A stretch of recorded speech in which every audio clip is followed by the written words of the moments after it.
Good morning to all. In my previous class, we have come to know what is direct tax and what is indirect tax. Today, I am going to discuss with you the meaning of income tax and some terms related to income tax. Those are the most important parts that you need to understand.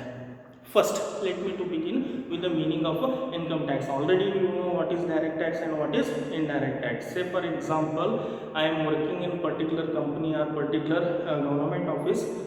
I will be receiving my salary. That salary is income for me. When I have earned income, then I have to pay income tax to the government. So I am paying income tax.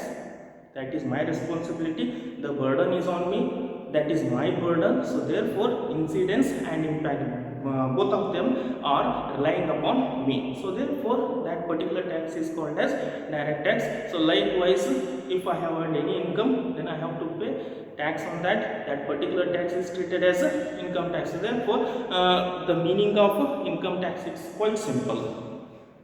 Income tax is nothing but tax payable on earnings. So, what are our earnings?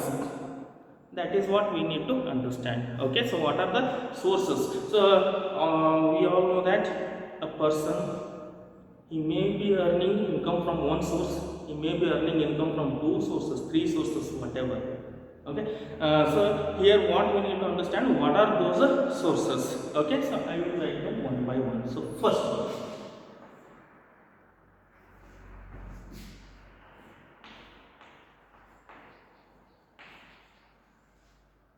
if someone is working as an employee, wherever, government sector, private sector, public sector, wherever, if he is working as an employee, so every month he will receive his salary. That particular salary, it is income for him. That is his source of income. So that is the first source as per income tax.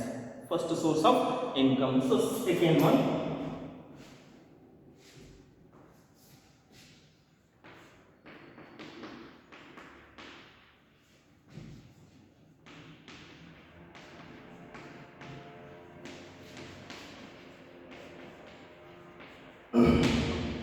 income from house property. So income from house property, if a person is owning more than one house, okay, say for example two houses, three houses, whatever, for his own residence, he will keep one house with him. Okay, remaining he may be let out to the others, let out to the tenants. So therefore, when he has let out his house property to the tenants, every month he will receive rent. That particular rent is an income for him, and that particular income is called as income from house property. So house property is nothing but it is an income which is earned out of house property which has been let out. Okay, so such income is called as income from house property. This is the second source of income as per income tax. Then next, third one,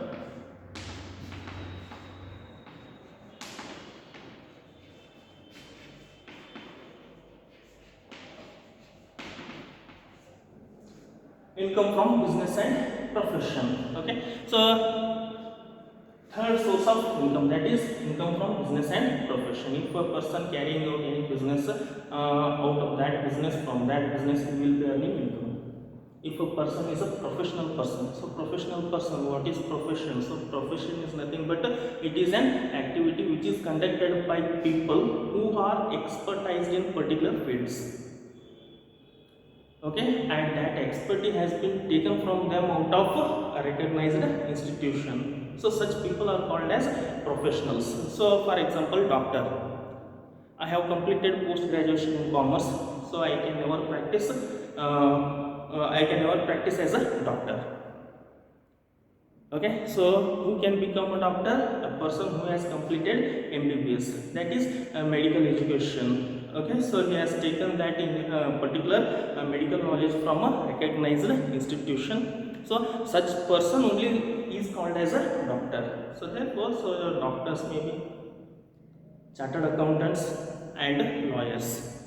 So they are examples of professional people. So therefore, third source of income is nothing but income from business and profession. From business we can earn income, from profession we can earn income. So this is the third source of income. And next, fourth one,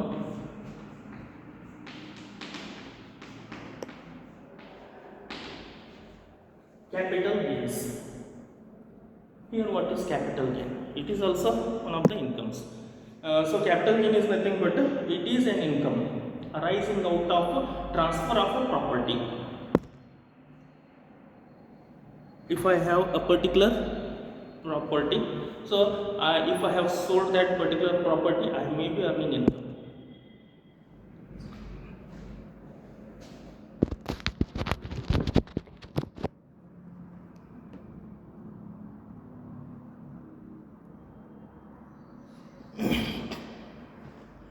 If I have a particular property, I may sell that property. When I sell that property, I may be earning income. For example, I have a residential house. Okay, due to my personal financial problems, I have sold my house. That particular house is property for me. When I have sold my house, I earn income. So, for example, I have constructed a house in Bagalkot. Okay, and the cost of that house is 20 lakhs. Now I have sold that particular house property for rupees 30 lakhs. My cost was 20 lakhs. I have sold it for 30 lakhs. What is my income? My income is 10 lakhs. Okay, such income which is arising out of transfer of a property, that particular income is called as capital gains. This is the fourth source. And next, fifth one,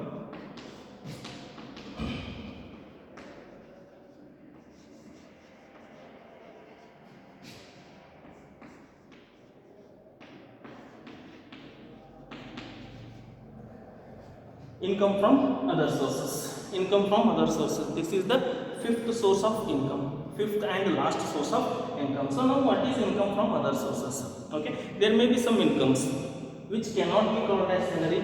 Income from house property, income from business and profession, capital gains.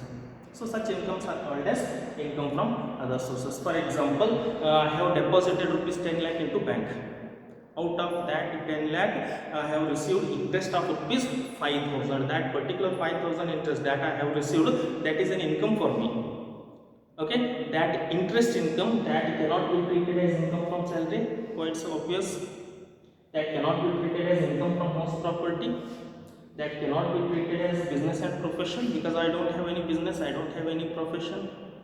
Okay, that cannot be treated as income from business and profession. And then next to that, cannot be treated, that interest cannot be treated as a capital gains, because I have not sold any property. So therefore interest income, it will not relate to salary, house property, business and profession, capital gains. Then it is related to income from other sources.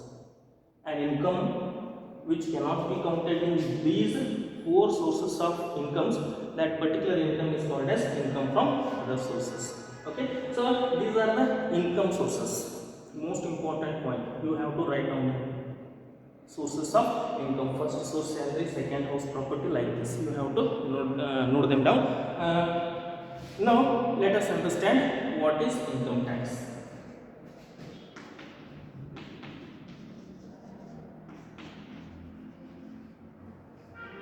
Already I have explained you what is the meaning of income tax. Now I will explain you once again. Income tax is nothing but tax on income. Income tax is nothing but a tax on income. So which income? Income from these five sources. If we have earned any income from these five sources, in these five sources income, we have to pay tax. That particular tax is called as income tax. That is quite simple. This is the meaning of income tax, right? So after understanding the meaning of income tax, now let us understand. Now let us understand some terms relating to income tax. Okay, so what are those some terms? I will explain you.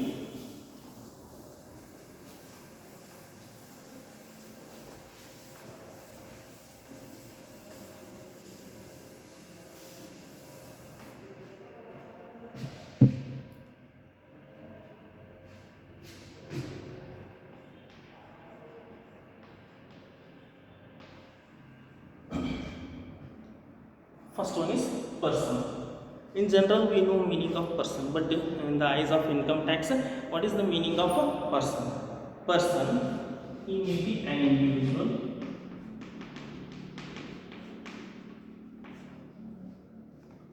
he may be HUF, that means Hindu undivided family, that may be a company, that may be a partnership firm, that may be association of persons. AOP, that means association of persons. Okay, a person includes these five. A person includes these five. So these five are called as person. So why we are discussing about person? That is the question. The answer for that: who has to pay income tax? Who has to pay income tax?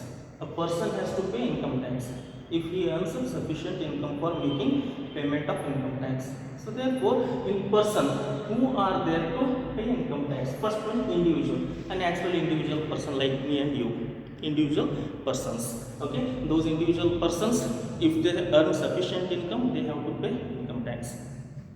Hindu undivided family. So Hindu undivided family members of Hindu undivided family. So what is Hindu undivided family? A family which is living in the same roof since the last 3 generations. That particular family is called as Hindu undivided family. That family, that may be Hindu, Muslim, Christian, whatever, they are living under common roof since last 3 generations. So such people are part of Hindu undivided family. Okay, so for the purpose of taxation, we consider these people also. They are also treated as part of persons. And the next, company. Company, it's not a natural person, it is an artificial person. Natural person, that means me and you. But the company is also treated as a person, but it is not natural person, it is artificial person. So why we are considering company? Because a company is supposed to earn income. When it is earning income, it has to pay income tax. So therefore, it is counted in list of a person. And then next, partnership firm. Partnership firm also supposed to earn income. So when it earns income, it has to pay income tax.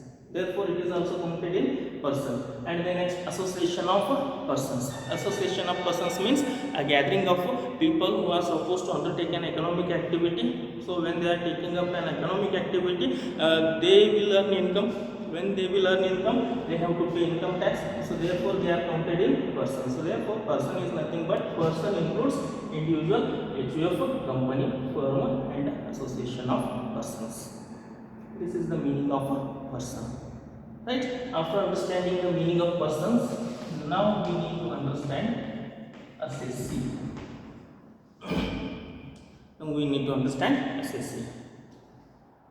To understand the meaning of assessee, basically we must know what is person. Okay, if we know what is person, then we will come to know who is assessee. Assessee is nothing but a person. Assessee is nothing but a person who is liable to pay income tax. Who is liable to pay income tax. Here, assessee. For example, I will take an example of an individual. Individual X is a person. X is a person. And X is a salaried person. He is working somewhere and he is getting salary of rupees 10 lakh per year.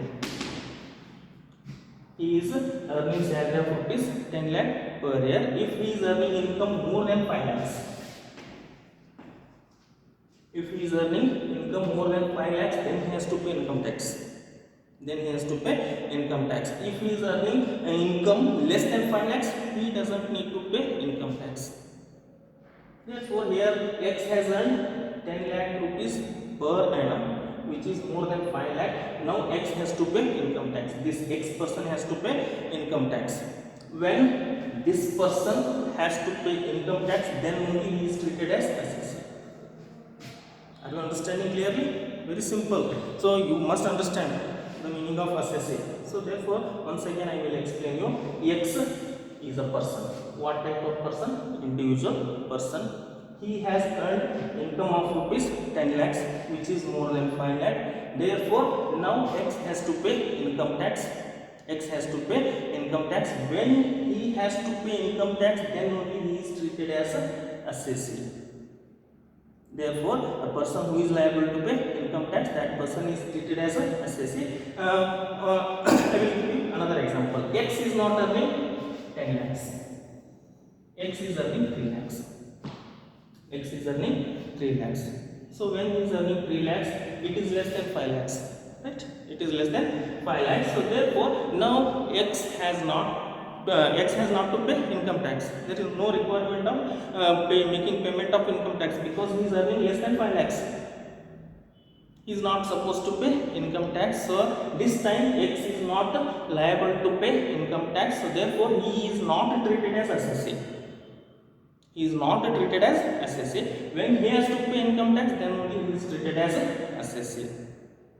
Okay, so dear students, today we have understood income tax, what is income tax, and then we have understood sources of income. After understanding sources of income, we have come to know what is income tax. After that, most important two terms that are relating to income tax: person and assessee. Okay, so we have come to know who is person. Person may be these five. In these five, whoever is liable to pay income tax, that person is called as assessee. That's about my today's class. Okay, so in today's class, if you need any clarification, you can send me message in groups. Thank you.